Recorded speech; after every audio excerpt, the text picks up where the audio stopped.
Hey, here are 5 stupid things I've noticed about TBN. The Empire of Gaudiness.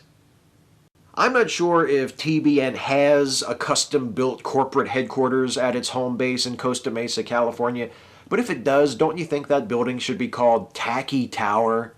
From sets that look like somebody dynamited a Kirkland's and then spray-painted the pieces gold, to hosts and guests who look like they haven't updated their hair, makeup, or clothing fashions since 1972, the defining characteristic of the TBN aesthetic is bad taste. If you've ever wondered what a local TV station's original programming would look like if they hired the folks from those Colonial Penn ads to do production design, I give you Trinity Broadcasting Network. All no style and no substance.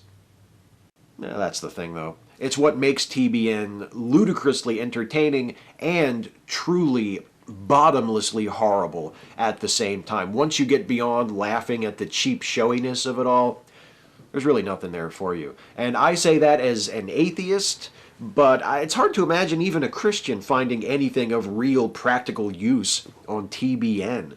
I mean, by comparison, look at its Catholic counterpart, EWTN, which is just as full of shit as TBN, but at least has some content that could conceivably be of use to Catholics watching the channel. You know, programs on official church doctrines or Ask a Priest type stuff. You know, there's nothing like that on TBN. TBN is mostly raving about biblical prophecy and gay marriage with regular interruptions to fundraise.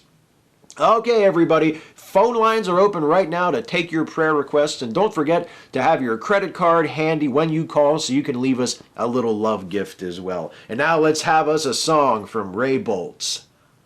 Oh, not Ray Boltz anymore. Carmen. Yeah, that's far more likely at this point. Carmen! My favorite aging would-be teen idol. You know, I don't get why he never crossed over. I mean, what do teenagers love more than being preached at through hip-hop songs written and performed by middle-aged white guys with the rap game of middle-aged white guys? Carmen, it should be said, is undergoing cancer treatment as I am producing this video, and I want to sincerely wish the guy well. I've always had a soft spot for Carmen. I don't know what it is.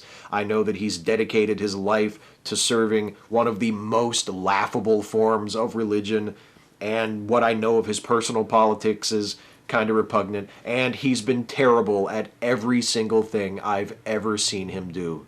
But I just can't hate the guy. Whenever I see him on TBN performing some awful song that he's written, I just want to reach out and put my hand on his shoulder and tell him, my eye is welling with sympathetic tears, not to worry. Everything's going to be okay. Promotion of superstition and pseudoscience. Oh yeah, TBN does that too. Without it, I might never even have heard of Hal Lindsey or Carl Ball or David Reeves. Think of that.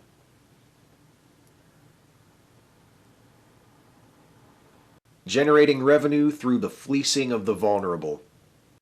But let's get back to that fundraising thing I mentioned a few minutes ago. TBN's primary source of revenue is, and always has been, viewer donations. It's like PBS, if PBS were garish and tasteless and actively making the world a dumber, shittier place with every moment it continued to operate.